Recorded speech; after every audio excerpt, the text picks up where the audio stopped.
आज तो हम एक दूसरे का गला काटने में लगे, कोई किसी को हजम करने तैयार नहीं। हम लोग कितने उल्टा सोचते हैं। जिसकी बेटी को अपने घर में लेके आते हैं ना, पहले हम उसे समझते हैं अपोजिट पार्टी। हाँ, इसे लूट लो, 5 लाख देने पड़ेंगे, 6 लाख देने पड़ेंगे, तब तेरी बेटी लेके जाएंगे। 10 लाख दे तो बता। फिर कहते जब से बहू आई है रोटी नहीं दी। हरामखोर, तुझे रोटी भी चाहिए? उसे याद नहीं है कि मेरे बाप के घर से उस वक्त तक मुझे उठा के नहीं लाया था जब तक मेरे बाप ने इसको 10 लाख इसके खाते में डाल नहीं दिए थे। जानती है वो, ये इतना बड़ा कुत्ता है, इसने निकाह वाले दिन भी मेरे बाप की इज्जत से खिलवाड़ किया था। रोटी देगी वो, शुक्र मना तुझे जहर नहीं दिया करके। हाँ, गलत नहीं कह रहा हूं हजरत, शुक्र मना जहर नहीं दिया, वरना जब चाहती दे देती पता नहीं चलता। क्योंकि तूने इसके बाप के गले पे पैर रख के तूने 7 साल की कमाई निकलवाई है, जिंदगी भर की पूंजी लूट लाया तू। कह रहे आप बउआ को थोड़ा समझा लिया, अदब नहीं कर रही, बेगैरत तेरा अदब। शुक्र मना तुझे जूतों से नहीं मारा। अगर तू बेटी समझ के लाता ना तो ये तुझे बाप समझ के रोटियां दिया करती। हाँ, ये कड़वी सच्चाई है। बाप समझ के लाते, बेटी समझ के लाते तो ये बाप समझ के रोटियां देती। ये बात बेटियों के दिल पे लिखी रहती है। जब बारात से मंडे वाले दिन फोन आता ना, जी लिस्ट भेजो क्या क्या आ गया, बेटी को पता नहीं होता है। बेटी को पता आज के फोन का मतलब क्या है। 8 दिन पहले कहते जी मोटरसाइकिल दिलवा दियो, जो चाहो 8 दिन पहले फोन करता ना, लल्ला कह रहा बुलेट चाहिए। क्यों? इसलिए ना कि 8 दिन पहले इसे देनी है। फंसा के लूटते हैं हम। हाँ, एक गरीब जिसके काट कट गए हो, बारात में 8 दिन रह गए हो, और अगर तुम कहो हम बारात नहीं लाएंगे, वरना ऐसा करो तो मरता क्या ना करता। उसके सामने फिर 2 रास्ते हैं, या तो फांसी लगा ले या फिर जायदाद में आग लगा के तुझे बुलेट दे। यह है फसाना।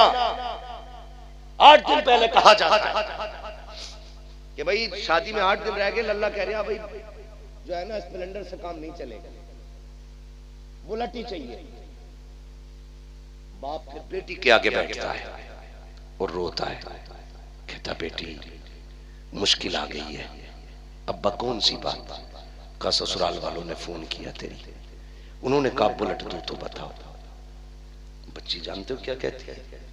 कुछ नहीं कहती, बस इतना कहती है अब्बा एक काम कर, थोड़ी सी जहर की पुड़िया ला दे, मैं मर जाती हूं, तेरी भी इज्जत रह जाएगी और बस मेरा भी झगड़ा खत्म हो जाएगा।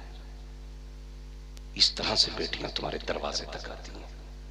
कई बापों ने ना, जब बेटे वालों ने कहा जी 8 दिन रह गए बारात के, ला तो रहे हो, ये बताओ लिस्ट में क्या क्या है। कहा जी 500 लीटर का फ्रिज है, नहीं हमें 600 लीटर का चाहिए। वॉशिंग मशीन हमें 8 किलो वाली चाहिए। जब ये डिमांडें बढ़ी है ना, तो कई बापों ने फांसी लगाई है, कई बेटियां जहर खा के मर गई हैं। आज हम कहते हैं ना हम बड़े सुख में हैं, और फिर इतने दुख उठा के बेटी ससुराल आई है। क्या नहीं करता बाप। मुआमेरात साहब गलत नहीं कह रहा हूं, अक्सर लोगों की हम पे ये सर पे उतरी हुई बातें हैं, अक्सर लोगों के साथ बीता हुआ ये। 3 दिन पहले पूछता अच्छा खाना तो बता दो, कुछ नहीं चाहिए बस इज्जत रह जाए। बारात को खाना अच्छा दे दियो, तेरे बाप की बारात है, इसके गल्ले पे तेरे बाप ने कमा के नाच डाला है इसके घर में। बोटी इतनी बड़ी हो, रोटी इतनी बड़ी हो, हाँ ऐसा ऐसा चाहिए, वैसा वैसा चाहिए। पूछना इस्लाम में बारात का तसव्वुर ही नहीं है। अगर कोई इज्जत के लिए बुला रहा है ना, तो 800 भर के मत जाओ, 600 मत जाओ, चंद लोग चले जाओ, खाने की शर्त ना लगा, वो खिलाते तब भी सुभान अल्लाह, ना खिलाए तब भी सुभान। ये सोच पैदा होगी हमें? नहीं, हो ही नहीं सकती।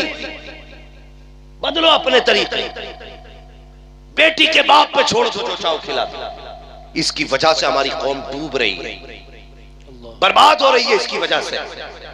और एक सबसे बड़ी कमी और बता दूं, एक सबसे बड़ी कमी और है, दावत एक की होती है तो 3 जाते हैं मोटरसाइकिल पे बैठ के। वो तो कभी कभी जगह न रहती ना, डंडे बांट देना मोटरसाइकिल में, तू भी बैठ जा, फ्री की बट रही है।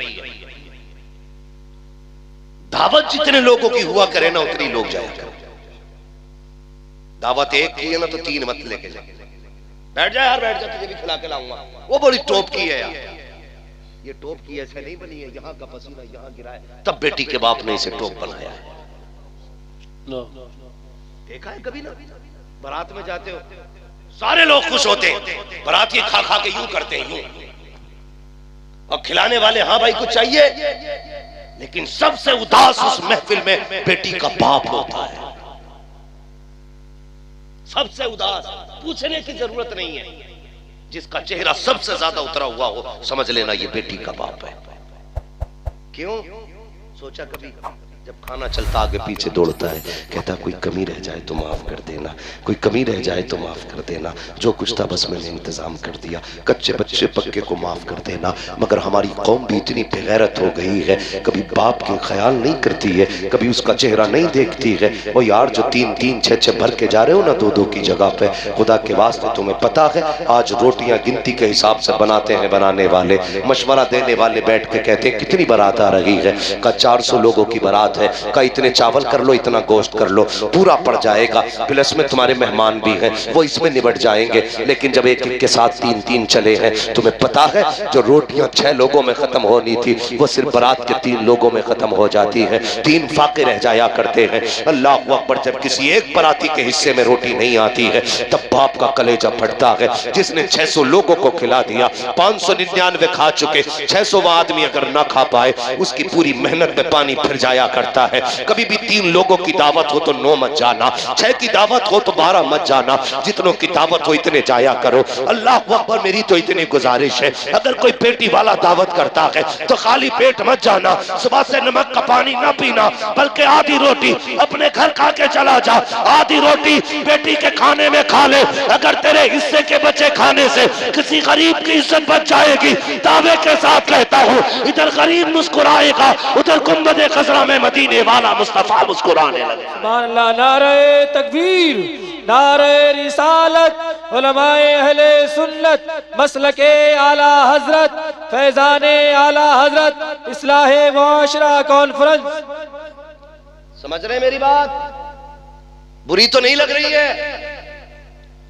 लगनी भी नहीं चाहिए, और लगेगी भी तो फर्क क्या पड़ता है? मैं आईना को दिखाऊंगा दाग चेहरे के, जिसे खराब लगे सामने से हट जाए।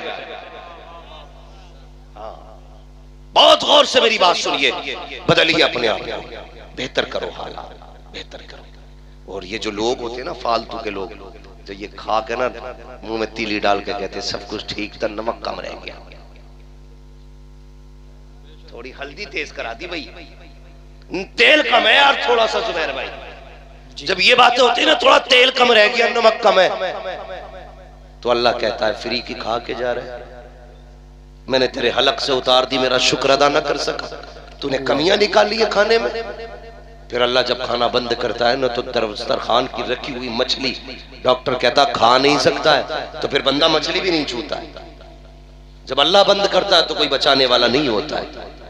तब तक ही खा रहे हैं जब तक अल्लाह, जब तक अल्लाह, कब तक? जब तक अल्लाह खिला रहा है। नहीं देखा कई लोगों को बाजार गए, गोश्त अच्छा लग गया, इसका हलीम बनवाएंगे, पाए भाई लेके आए, रात भर फ्रिज में रखे, सुबह को हलीम बनवाया, लेकिन कुछ देर पहले पेट गुड़गुड़ हुआ, डॉक्टर ने कह दी छू मत दी ना, 3 बोतलें पानी की छोड़ेंगी कम से कम।